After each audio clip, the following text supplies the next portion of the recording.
الحمد لله نحمده ونستعينه ونستغفره ونعوذ بالله من شرور أنفسنا ومن سيئات أعمالنا من يهده الله فلا مضل له ومن يضلله فلا هادي له ونشهد أن لا إله إلا الله وحده لا شريك له ونشهد أن محمدا عبده ورسوله أما بعد فأعوذ بالله من الشيطان الرجيم إن الله وملائكته يصلون على النبي يا أيها الذين آمنوا صلوا عليه وسلموا تسليما اللهم صل على محمد وأنزله المقعد المقرب عندك يوم القيامة وقال رسول الله صلى الله عليه وسلم اتق المحارم تكن أعبد الناس وارض بما قسم الله تكن أغنى الناس وأحسن إلى جارك تكن مؤمنا وأحب للناس ما تحب لنفسك تكن مسلما ولا تكسر الضحك فإن كثرة الضحك تميت القلب أو كما قال عليه الصلاة والسلام আল্লাহ তাআলা আমাদেরকে জুমার নামাজ আদায়ের উদ্দেশ্যে আল্লাহর ঘর মসজিদে আসার তৌফিক দান করেছেন। আমরা কালিমাতুশ শুকর আদায় করি আলহামদুলিল্লাহ। আবু হুরায়রা রাদিয়াল্লাহু আনহুর একটা হাদিস নিয়ে আজকে আলোচনা করব ইনশাআল্লাহ। আবু হুরায়রা রাদিয়াল্লাহু আনহু তিনি বলেন, আল্লাহ নবী সাল্লাল্লাহু আলাইহি ওয়াসাল্লাম আমাকে বললেন, আমরা বসা তা আমাদের সামনে বললেন, মাইয়াখুদু আন্নি হাউলাইল কালিমাত, এমন কে আছে যে আমার কাছ থেকে এই বিষয়গুলো নিবে, গ্রহণ করবে, শিখবে, এমন কে আছে? নবী সাল্লাল্লাহু আলাইহি ওয়াসাল্লাম বললেন এরপরে, তো শিখে সে কি করবে? ফায়ামালু বিহিন্না আও ইউআল্লিমু মান ইয়ামালু বিহিন্না। এক তো হইল সে যখন আমার কাছ থেকে কালিমাগুলো শিখবে, শিখার পরে সে নিজে আমল করবে, অথবা সে এই বিষয়গুলো অন্য আরেকজনকে শিখাইয়া দিবে যে এগুলোর উপরে আমল করবে। আবু হুরায়রা রাদিয়াল্লাহু আনহু বলে, কুলতু ইয়া রাসূলুল্লাহ, আল্লাহর নবী, আনা, আমি আছি, এটা শিখবো। আল্লাহর নবী, তো নবী সাল্লাল্লাহু আলাইহি সাল্লাম ফাআখাযা বিয়াদি ফাআদ্দা খামসান, নবী সাল্লাল্লাহু আলাইহি সাল্লাম আমার হাত ধরলেন এবং আমার হাত ধরে নবী সাল্লাল্লাহু আলাইহি সাল্লাম 5টা বিষয় আমাকে শিখাইলেন। কয়টা বিষয়? 5টা।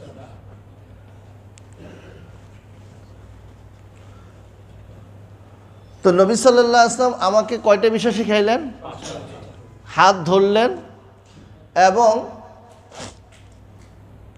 আমাকে 5টা জিনিস শিখাইলেন। ফাআদ্দা খামসান, 5টা জিনিস আমাকে শিখাইলেন, গণনা করাইলেন যে 1টা 2টা 3টা, এইভাবে কয়টা? 5টা। কলা, এখন নবী সাল্লাল্লাহু আলাইহি সাল্লাম ওই 5টা বিষয় নবী সাল্লাল্লাহু আলাইহি সাল্লাম বললেন এইভাবে, ফাকালা ইত্তাকিল মাহারিম তাকুন আবাদান নাস। 1 নম্বর নবী সাল্লাল্লাহু আলাইহি সাল্লাম আবু হুরায়রা রাদিয়াল্লাহু আনহু শিখাইলেন, হারাম থেকে বেঁচে থাকো, সব থেকে বড় আবেদ হয়ে যাইবা। কিসের থেকে বাঁচলে হবে? হারাম থেকে বাঁচো, তাকুন আবাদান নাস, মানুষের মধ্যে সব থেকে বড় ইবাদত গুজার হয়ে যাবে। কিসের থেকে বাঁচতে হবে? হারাম থেকে। ইবাদত করতেছি আবার হারাম কাজও করতেছি, তো বালতি ফুটা, বালতি কি ফুটা। তো এক নাম্বার আবু হুরায়রা রাদিয়াল্লাহু আনহুকে নবী সাল্লাল্লাহু আলাইহি ওয়াসাল্লাম আবু হুরায়রা রাদিয়াল্লাহু আনহুকে শিখাইলেন, হারাম থেকে বেঁচে থাকো, তাহলে তুমি সব থেকে বড় আবেদ হয়ে যাইবা। আল্লাহ তাআলা পবিত্র কোরআন মাজিদের মধ্যে ইরশাদ করেন, কুল, হে নবী আপনি বলেন, ইন্নামা হাররামা রাব্বিয়াল ফাওয়াহিশা মা যাহারা মিনহা ওয়া মা বাতান ওয়াল ইসমা ওয়াল বাগিয়া বিগাইরিল হক। যে হে নবী আপনি বলে দেন যে আমার রব হাররামা হারাম করেছেন অশ্লীলতাকে, অশ্লীল কাজকে, ফাহিশা কাজকে হারাম করেছেন, মা যাহারা মিনহা ওয়া মা বাতান, এটা প্রকাশ্যে হোক বা গোপনে হোক। প্রকাশ্যে গুনাহের কাজ করতেছে এটাও গুনাহ, গোপনে করতেছে এটাও গুনাহ, এটা আল্লাহ তাআলা হারাম করেছে। ওয়াল ইসমা, এবং সর্বপ্রকার গুনাহ, অশ্লীলতা, বেহায়াপনা এবং সর্বপ্রকার গুনাহ। ওয়াল বাগিয়া বিগাইরিল হক, হক ছাড়া সীমালঙ্ঘনকে আল্লাহ তাআলা হারাম করেছে। ওয়া আন তুশরিকু বিহি শাইআন মা লাম ওয়া আন তুশরিকু বিল্লাহি মা লাম ইউনাজ্জিল বিহি সুলতানা, এবং আল্লাহ তাআলা হারাম করেছে আল্লাহর সাথে শরীক করা যার উপরে কোনো দলিল তাদের নাই। যারা শরীক করে, আল্লাহর সাথে শিরক করে, তাদের সামনে কোনো দলিল নাই, দলিলবিহীন তারা আল্লাহর সাথে শিরক করতেছে। ওয়া আন তাকুলু আলাল্লাহি মা লা তা'লামুন, এবং তারা আল্লাহর ব্যাপারে এমন কথাও বলে যেগুলোর ব্যাপারে তাদের কোনো জ্ঞান নেই। তো এই কাজগুলো আল্লাহ তাআলা কি করেছেন? হারাম করেছেন। আল্লাহ নবী সাল্লাল্লাহু আলাইহি ওয়াসাল্লাম, একটা হাদিস, আল্লাহ নবী সাল্লাল্লাহু আলাইহি ওয়াসাল্লাম বলেন, ইদা নাহাইতুকুম আন শাইইন, আমি যখন তোমাদেরকে কোনো জিনিসের ব্যাপারে নিষেধ করলাম, নিষেধ করি, ফাজতানিবু, ওই সমস্ত কাজ থেকে তোমরা কি থাকো? বেঁচে থাকো। তো নবী সাল্লাল্লাহু আলাইহি ওয়াসাল্লাম কি বললেন? যে আমি যখন তোমাদেরকে কোনো কাজ থেকে নিষেধ করি, কোনো জিনিস থেকে নিষেধ করি, তোমরা এর থেকে কি থাকো? বেঁচে থাকো। ওয়া ইদা আমারতুকুম বিআমরিন ফাতু বিহা মাস্তাতাতুম, আর যখন কোনো কাজের আমি তোমাদেরকে আদেশ করি, তোমরা ওই কাজটা করো যতটুকু তোমাদের দ্বারা সক্ষম হয়। কারণ আল্লাহ তাআলা লা ইউকাল্লিফুল্লাহু নাফসান ইল্লা উসআহা, আল্লাহ তাআলা মানুষের ক্ষমতার বাহিরে কোনো আদেশ দিয়েছে? কারণ আমাদের বাহিরে আদেশের, আমাদের ক্ষমতার বাহিরে অনেক আদেশ দিছে। তা আপনি ক্ষমতাটা বানায় রাখছেন আকামের জন্য, তাহলে তো মনেই হবে সব হইল আমার ক্ষমতার বাহিরে আছে। কিসের জন্য বানায় রাখছে? আকাম করতে। কি ওই সময় চিন্তা করেন এটা আমার ক্ষমতার বাহিরে কিনা? দেখেন না কিছু পাগল আছে ভিডিও করতে করতে কোন জায়গায় চলে যায়, একবারে কোনায় চলে যায়, এখন কোনায় যায় পড়েই গেছে। তো ওরে ওই জায়গায় যাইতে কেউ বলছিল, ওর নিজের ইয়া দেখাইতে গেছে যে যাই যে এমন কোনায় গেছে পড়ে শেষ, একবারে সোজাসুজি কোথায় চলে গেল? না, জাহান্নামে চলে গেছে সরাসরি। আল্লাহ তাআলা আমাদের সবাইকে হেফাজত করুন। তো আল্লাহ তাআলা যে সমস্ত নবী সাল্লাল্লাহু আলাইহি ওয়াসাল্লাম বলেন যে আমি যেগুলো তোমাদেরকে আদেশ করেছি এই সমস্ত আদেশগুলোকে তোমরা করবা, মাস্তাতাতুম, যেগুলো তোমাদের সক্ষম হয়। তো আল্লাহ তাআলা কোনো বান্দাকে কোনো আদেশ এমন দেন নাই যেটা বান্দার ক্ষমতার বাহিরে। আল্লাহ তাআলা আমাদের সবাইকে আমল করার তৌফিক দান করুন। তো হারাম এটা কত বড়! ইন্নাল্লাহ তাআলা ইয়াগার, আল্লাহ তাআলা তো আত্মমর্যাদা বোধ আল্লাহর সম্মানে লাগে, আত্মসম্মানে লাগে। যখন বান্দা কোনো কাজ করে হারাম কাজ, এটা কার সম্মানে লাগে? আল্লাহর সম্মানে লাগে। ও গায়রাতুল্লাহি, আল্লাহর আত্মসম্মানে লাগে যখন বান্দা আইয়াতিয়ান নাসু মা হাররামাল্লাহু আলাইহি, আল্লাহ তাআলা যে সমস্ত যে হারাম করেছেন ওই সমস্ত কাজের মধ্যে যখন কোনো বান্দা লিপ্ত হয় তখন এটা কার আত্মসম্মানে লাগে? আল্লাহ আত্মসম্মানে লাগে। তেমন কাজ করা যাবে? এটা হারাম জিনিস, হারাম, এটা স্পষ্ট হারাম, এটার থেকে কোনো কি নাই। যেটা হারাম এটা কখনো ভালো হবে না, হারাম জিনিস ভালো হবে না, এটা নাম তো পরিবর্তন হয়েছে। মদ এটা হারাম, নাম তো পরিবর্তন হয়েছে, নাম পরিবর্তন হলেও তো এটার হাকিকত বাস্তবতা যেটা আছে এটা তো পরিবর্তন হয় নাই, ওইটাই রয়ে গেছে। জিনা বেবিচার হারাম, তো এই হারাম তো হারামই রয়ে গেছে। যত আধুনিকতা আসতেছে তত হারামের দিকে মানুষ ঝুঁকতেছে। আধুনিকতার নামে ধর্মহীনতা, আধুনিকতার নামে কিসের দিকে যাচ্ছে মানুষ? ধর্মহীনতার দিকে যাচ্ছে, তো হারাম কাজের মধ্যে লিপ্ত হচ্ছে। আবার অনেক মানুষ আছে, তো আমি তো হারাম কোনো কাজ করি না। তো ভাই আপনি কি আল্লাহর হুকুমগুলো সবগুলো মানেন? আমি তো কোনো হারাম করি না। তো নামাজ ছাড়া কি হারাম না? একজন মানুষ নামাজ পড়লো না, সে নামাজটা ছেড়ে সে হারাম কাজে লিপ্ত হইল। তার আল্লাহর পক্ষ থেকে আদেশ ছিল কি করা? নামাজ পড়া। তো আল্লাহর আদেশ মানল না, সে কি করলো? হারামের মধ্যে পড়লো, সে আল্লাহর হুকুম মানে নাই, তো হারামই তো করলো রে। তো কিছু সমাজের মধ্যে কিছু পাগল এরকম দেখা যায়, আমি তো কোনো গুনাহ করি না, আমার দ্বারা তো কোনো গুনাহ হয় না। তো সে গুনাহটা কি মনে করছে আল্লাহ ভালো জানে। সে মনে করছে গুনাহ যে আমি মানুষের টাকা মাইরে খাই না, এগুলোই মনে হয়। সে শুধু গুনাহ মনে করছে, যে আল্লাহর হুকুম সে মানতেছে না, এটা যে সে হারামের মধ্যে লিপ্ত হচ্ছে, এটা যে তার উপরে আল্লাহ অসন্তুষ্ট হচ্ছে, সে এটা বুঝতে পারতেছে না। ইন্নাল্লাহ ইয়াগার, আল্লাহ তাআলা আত্মসম্মানে লাগে যখন বান্দা কিসের মধ্যে যায়? হারাম। নবী সাল্লাল্লাহু আলাইহি ওয়াসাল্লাম একটা হাদিস, নবী সাল্লাল্লাহু আলাইহি ওয়াসাল্লাম বলেন, লা আ'লামান্না আকওয়ামান মিন উম্মতি, আমি আমার উম্মতের মধ্যে এমন কিছু মানুষদেরকে জানি, আমি আমার উম্মতের মধ্যে এমন কিছু সংখ্যক মানুষকে জানি, ইয়াতুনা ইয়াউমাল কিয়ামাতি, তারা কিয়ামতের দিন আল্লাহর সামনে উপস্থিত হবে। তারা কিয়ামতের দিন আল্লাহর সামনে উপস্থিত হবে।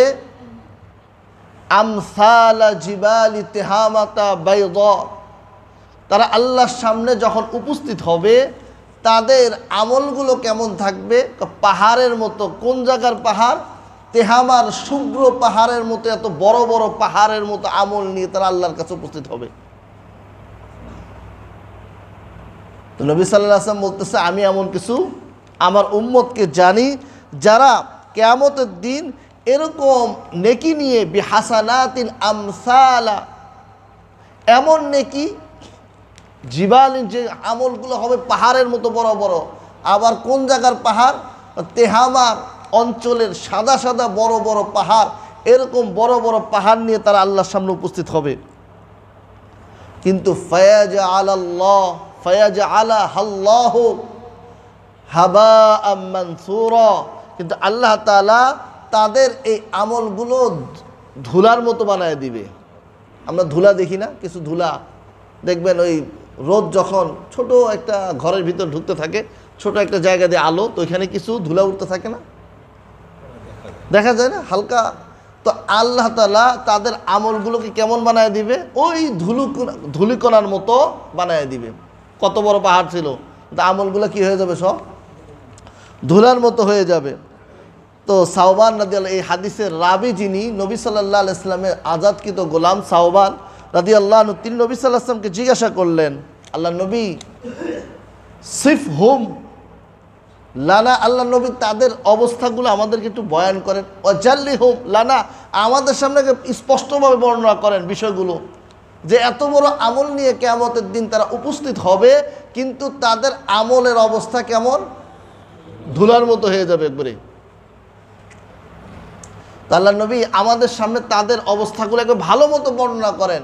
ও আল্লাহ নাকুনা ও আন লা নাকুনা মিনহুম ওয়ালা না আলামু, আমাদের না জানার কারণে আমরা যেন তাদের মধ্যে না হই, আমাদের না জানার কারণে আমরা যেন তাদের মধ্যে না হই। এই জন্য আল্লাহ নবী আমাদের কাছে তাদের পরিচয়টা একটা ভালো মতো দিয়ে দেন। তো নবী সাল্লাল্লাহু আলাইহি ওয়াসাল্লাম বললেন, ইন্নাহুম ইন্নাহুম ইখওয়ানুকুম ওয়া মিন জিলদাতিকুম, আরে তারা তো হলো তোমাদের ভাই, অর্থাৎ তোমাদেরই আত্মীয় স্বজন এই ধরনের। ওয়া মিন জিলদাতিকুম, এবং তোমাদের বংশীয় লোকই। ইয়াখুদুনাল লাইলা কামা তাখুদুনা, তারা রাত্রে ইবাদত করে যেরকম তোমরাও রাত্রে ইবাদত করো। তারা রাত্রে ইবাদত করে যেরকম তোমরাও রাত্রে ইবাদত করো। কিন্তু তাদের একটু পার্থক্য আছে। তাদের অবস্থা ফাইন্নাহুম খলাউ বিমাহারিমিল্লাহি ইনতাকাহুহা,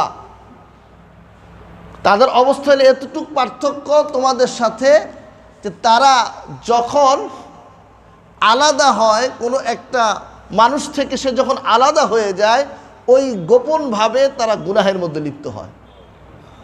যখন তারা মানুষ থেকে আলাদা হয়ে যায় তখন তারা ওই গোপনভাবে তারা গুনাহের মধ্যে, আল্লাহর হারাম জিনিসের মধ্যে তারা লিপ্ত হয়। তো প্রকাশ্যে গুনাহ করা এটাও গুনাহ, গোপনে গুনাহ করাও এটাও গুনাহ। তো গোপনে যারা গুনাহ করবে তাদের অবস্থা কি? কিয়ামতের দিন পাহাড়ের মতো বড় বড় আমল নিয়ে উপস্থিত হবে, কিন্তু এগুলো সবগুলো কিসের মতো হয়ে যাবে? ধুলিকণার মতো হয়ে যাবে। আল্লাহ তাআলা আমাদের সবাইকে হেফাজত করুন। তো সবথেকে বড় আবেদকে হাদিসের প্রথম কে ছিল? ইত্তাকিল মাহারিমা তাকুন আবাদান নাস। কিসের থেকে বাঁচতে হবে? হারাম থেকে বাঁচো, তাহলে সব থেকে বড় আবেদ হইতে পারবা। কিসের থেকে বাঁচতে হবে? হারাম থেকে বাঁচতে হবে। তো হারাম থেকে যখন বান্দা বাঁচবে সে হবে সব থেকে বড় আবেদ। হারাম থেকে না বাইচা যতই ইবাদত করি, যতই কিছু না করি, যতই ইবাদতের যত ধরনের আছে, মালি ইবাদত করি, শারীরিক ইবাদত করি, আমি আবেদ হইতে পারবো না। আল্লাহ তাআলা আমাদের সবাইকে সমস্ত ধরনের হারাম কাজ থেকে বেঁচে থাকার তৌফিক দান করুক, প্রকাশ্যেও বাঁচার তৌফিক দান করুক, গোপনেও বাঁচার তৌফিক দান করুক। এটা কয় নাম্বার ছিল? আবু হুরায়রা রাদিয়াল্লাহু তাআলা আনহুকে শিখাইলেন কয় নাম্বার? এটা 1 নাম্বার। নাম্বার 2, ওয়ারদা বিমা কাসামাল্লাহু লাক তাকুন আগনান নাস। দ্বিতীয় নাম্বার, যে তুমি আল্লাহ তাআলা তোমার জন্য যা নির্ধারণ করেছে, যা তোমার জন্য আল্লাহ তাআলা ভাগ করে দিয়েছে, এর উপরে তুমি সন্তুষ্ট থাকো। যার জন্য যতটুকু রিজিক আল্লাহর পক্ষ থেকে বরাদ্দ, এটার উপরে সন্তুষ্ট থাকতে হবে। আমার আপনার জন্য আল্লাহর পক্ষ থেকে যতটুকু বরাদ্দ আছে, এর থেকে আমি একটা কোনাও, এক আনাও বেশি পাবো না। পাবো? বরাদ্দ যতটুকু, এর থেকে বেশি পাওয়া সম্ভব না। দুনিয়াতে পাইতে পারি, ঘুষ দিয়ে বাইর করে নিলাম কিছু বেশি, কিন্তু আল্লাহর কাছ থেকে তো বাইর করার কোনো সুযোগ আছে? হ্যাঁ, যতটুকু আমার জন্য আল্লাহ তাআলা বরাদ্দ করেছেন, এর থেকে একটু বেশি পাবো না। তো নবী সাল্লাল্লাহু আলাইহি ওয়াসাল্লাম আবু হুরায়রা রাদিয়াল্লাহু আনহুকে বলতেছে, ওয়ারদা বিমা কাসামাল্লাহু লাক, আল্লাহ যা তোমার জন্য নির্ধারণ করেছে, তোমার জন্য যা আল্লাহ তাআলা বরাদ্দ করেছে, এর উপরে তুমি সন্তুষ্ট থাকো। তাকুন আগনান নাস, তখন তুমি হয়ে যাবা হইল সব থেকে বড় ধনী। তুমি তখন সব থেকে বড় ধনী হয়ে যাবা। তাকুন আগনান নাস। নবী সাল্লাল্লাহু আলাইহি ওয়াসাল্লাম একটা হাদিস, নবী সাল্লাল্লাহু আলাইহি ওয়াসাল্লাম বলেন, লাইসাল গিনা মিন কাসরাতিল আরদি, ধনী ওই ব্যক্তি না যার কাছে অনেক সামানপত্র আছে, জিনিসপত্র আছে, এই ব্যক্তি ধনী না। ইন্নাল গিনা গিনান নাফস, ধনী তো হইল ওই ব্যক্তি যার অন্তরটা হলো ধনী, যার অন্তরটা ধনী, সেই হলো একমাত্র ধনী।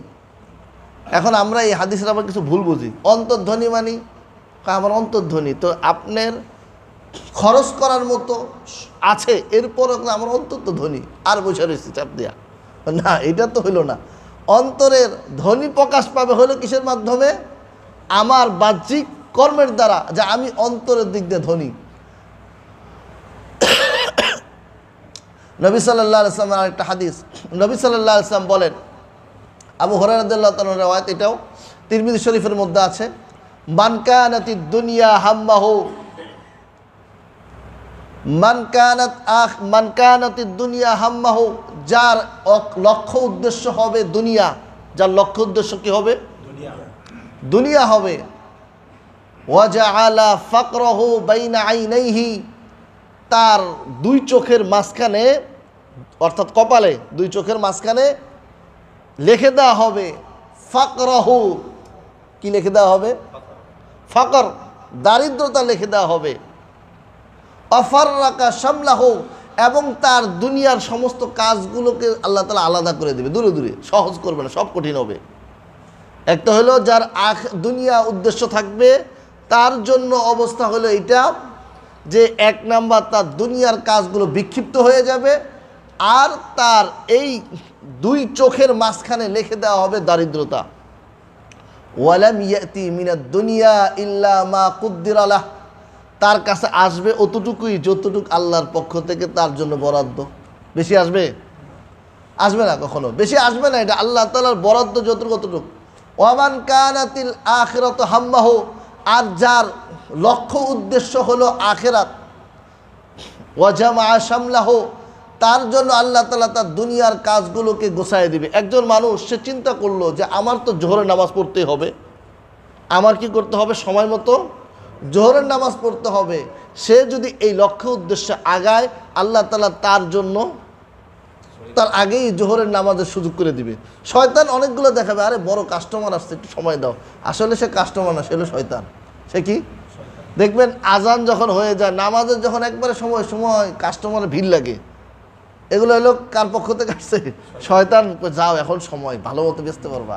আর ওই সময় এমন হয় মানুষ বেশি ধরাও খায়, কারণ তার মধ্যে আছে যে নামাজ পড়বো, এই করতেছি, তখন জাল টাকা, যা ধরা খাওয়া ছিঁড়া টাকা, যেগুলো এক টাকার এক সাইড আরেক নাম্বার উল্টাপাল্টা টাকা ধরাই দিয়ে চলে যায়। তো সে কি করলো? আল্লাহর হুকুমকে পিছনে রাখা দুনিয়াকে যখন সামনে রাখলো, তার দুনিয়ার কি হয়ে গেল? কঠিন হয়ে গেল।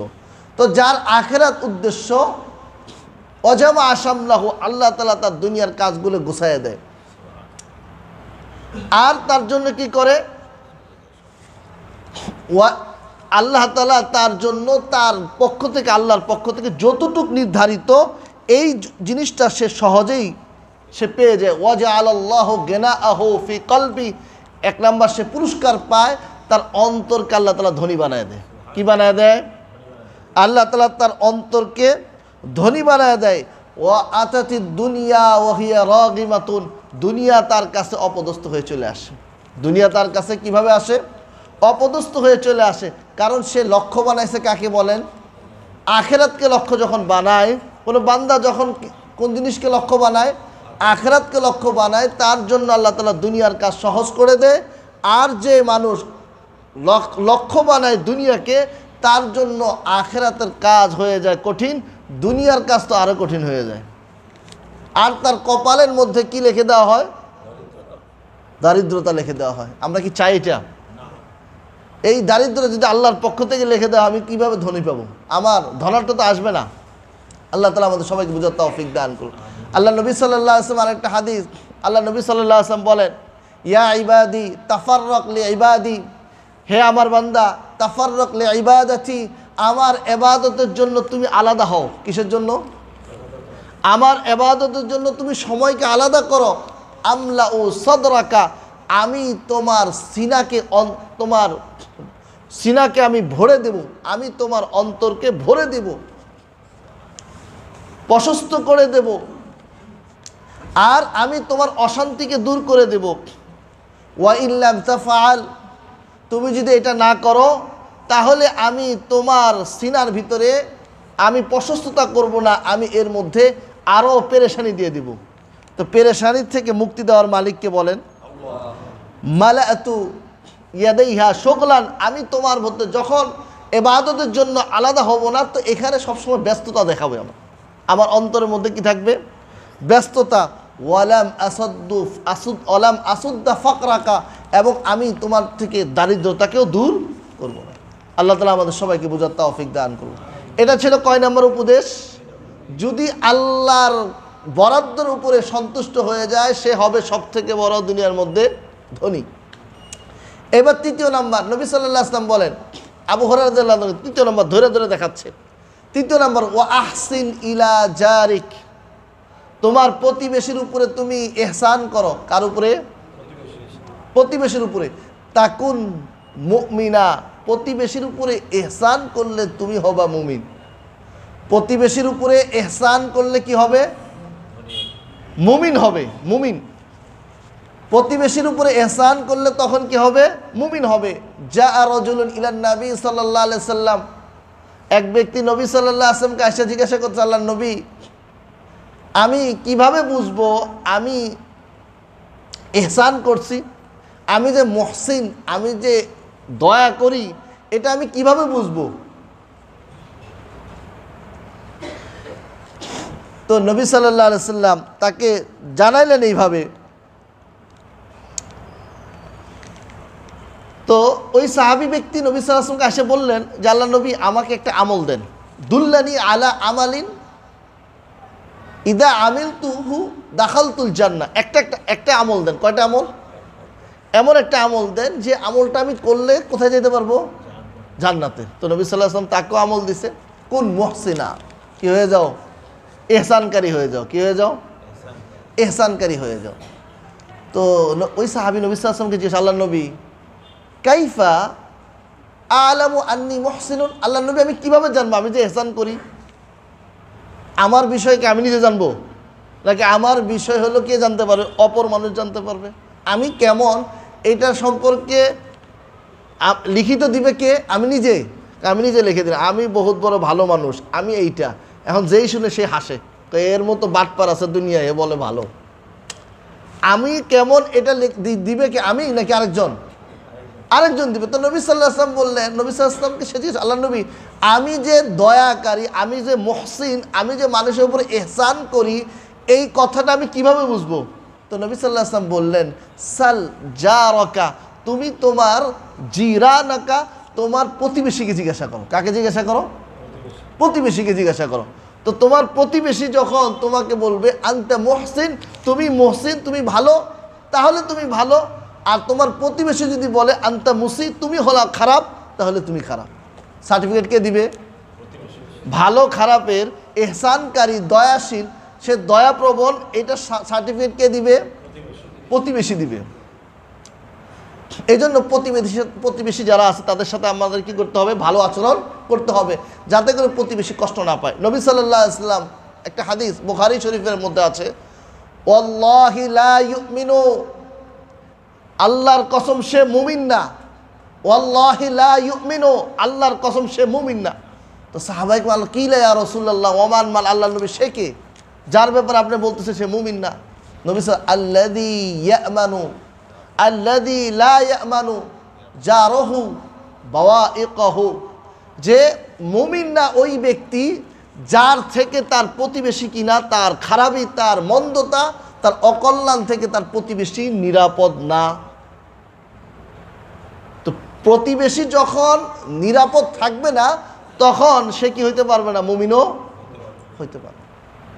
আল্লাহ নবী সাল্লাল্লাহু আলাইহি ওয়াসাল্লাম একটা হাদিস, নবী সাল্লাল্লাহু আলাইহি ওয়াসাল্লাম বলেন, মান কানা ইউমিনু বিল্লাহি ওয়াল ইয়াউমিল আখির, যে ব্যক্তি আল্লাহ এবং কিয়ামতের দিনের উপরে ঈমান রাখে, সে তার প্রতিবেশীর সাথে যেন ভালো ব্যবহার করে। ফালিয়ুহসিন জারাহু, সে যেন তার প্রতিবেশীর সাথে ভালো ব্যবহার করে। তো প্রতিবেশীর সাথে ভালো ব্যবহার করলে আমি কি হব? ও আহসিন ইলা জারিকা, প্রতিবেশীর সাথে ভালো ব্যবহার করো, প্রতিবেশীর উপরে ইহসান করো, তাহলে কি হইতে পারবা?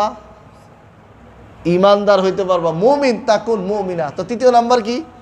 এক নাম্বার হলো হারাম থেকে বাঁচলে সব থেকে বড় আবেদ হইতে পারবো। আল্লাহর বরাদ্দের উপরে সন্তুষ্ট থাকলে আমি সব থেকে বড় ধনী হইতে পারবো। আমি যদি প্রতিবেশীর সাথে ভালো ব্যবহার করি, আমি তাহলে মুমিন হইতে পারবো। কয়টা গেল? তিনটা। এবার হলো 4 নাম্বার। নবী সাল্লাল্লাহু আলাইহি ওয়াসাল্লাম এরপর আবু হুরায়রা রাদিয়াল্লাহু আনহু, ওয়াহিব্বা লিন-নাসি মা তুহিব্বু লিনাফসিক তাকুন মুসলিমা, তুমি মানুষের জন্য ওই জিনিসটাই ভালো পছন্দ করো যা তুমি নিজের জন্য পছন্দ করো। নিজের জন্য যে জিনিসটা পছন্দ করো, এই জিনিসটা যদি তুমি সমস্ত মানুষের জন্য পছন্দ করো, তাহলে তুমি কি হইতে পারবা? মুসলিম হইতে পারবা। এটা কয় নাম্বার? আল্লাহ নবী সাল্লাল্লাহু আলাইহি ওয়াসাল্লাম একটা হাদিস, আল মুসলিমু মান সালিমাল মুসলিমুনা মিন লিসানিহি ওয়া ইয়াদিহি, মুসলমানকে ওই ব্যক্তি যার হাত এবং মুখ, অর্থাৎ তার পুরা শরীরের অঙ্গ প্রত্যঙ্গ থেকে যখন আরেকজন মুসলমান নিরাপদ থাকবে, তখনই হবে সে মুমিন। তা আমি কি চাই আমাকে এসে কেউ সারাদিন কষ্ট দুক? এটাকে আমি চাই? তা আমি কীভাবে আরেকজনকে কষ্ট দিই? আমি চাই যে আমি সবারই কষ্ট দেবো, সবাই আমার আরাম দিবে, হইল নাকি? তো নিজের জন্য যেটা পছন্দ করতেছি সবার জন্য যদি পছন্দ করি তখনই হব আমি একমাত্র মুমিন। এটা কয় নাম্বার? মুসলমান। তো এটা কয় নাম্বার? এবার 5 নাম্বার, নবী সাল্লাল্লাহু আলাইহি ওয়াসাল্লাম ওয়ালা তাকসুরি যিহকা, বেশি হাসো না। নবী সাল্লাল্লাহু আলাইহি ওয়াসাল্লাম কি বললেন? বেশি হাসো না। ফাইন্না কাসরাতা যিহকি তুমিতাল কলব, বেশি হাসলে অন্তর মরে যায়। কি মরে যায়? বেশি হাসলে, আমরা তো এখন অবস্থায় হাসির মজলিস বসাই, কে কত বেশি ফাও চাপাবাজি বা মিথ্যা ঘটনা ইত্যাদি বলে বলে কে কত বেশি হাসাইতে পারি। যত বেশি হাসবো কি মরবে? অন্তর মরে যাবে। নবী সাল্লাল্লাহু আলাইহি ওয়াসাল্লাম একটা লম্বা হাদিসের শেষ অংশ একবারে, ইয়া উম্মাতা মুহাম্মদ, ইয়া উম্মাতা মুহাম্মদ, আবু আয়েশা রাদিয়াল্লাহু আনহা বলে নবী সাল্লাল্লাহু আলাইহি ওয়াসাল্লাম বলেছেন, হে মুহাম্মদের উম্মত, হে মুহাম্মদের উম্মত, তোমরা হাসতা না। লাউ তা'লামুনা মা আ'লামু, আমি যেটা জানি এটা যদি তোমরা জানতা তাহলে তোমরা কি করতা না? তোমরা কি করতা না? লা যাহিকতুম কলিলা, তাহলে তোমাদের হাসা একবারে কমে যেত। আমি যেটা জানি এটা তোমরা তো জানো না, এই জন্য তোমরা তো অধিক হাসতেছো। তো হাসি, আমরা যখন বেশি হাসবো আমাদের কি মরে যাবে বলেন? অন্তর মরে যাবে। তো নবী সাল্লাল্লাহু আলাইহি ওয়াসাল্লাম বললেন যদি তোমরা জানতা আমি যেটা জানি, অর্থাৎ আমাদের জন্য কি শাস্তি, কি এই হাসির কারণে বা আমরা যে সমস্ত কাজগুলো করতেছি এগুলোর কারণে কি পরিণাম আমাদের সামনে, আমরা তো এগুলো জানি না। যদি জানতাম তাহলে আমাদের অবস্থা হইতো, আমরা যদি জাহান্নাম দেখতাম, নবী সাল্লাল্লাহু আলাইহি ওয়াসাল্লাম তো জান্নাত জাহান্নাম দেখে আসছে, শাস্তি সব দেখে আসছে, এই কারণে নবী সাল্লাল্লাহু আলাইহি ওয়াসাল্লাম তোমরা যদি জানতা তাহলে তোমরা এমন হাসতা না। তো হাসা যাবে? কম হাসতে হবে, হাসবো কিন্তু কম। আল্লাহ তাআলা আমাদের সবাইকে যে সমস্ত কথাগুলো বলা হইল এর উপরে আমল করার তৌফিক দান করুক।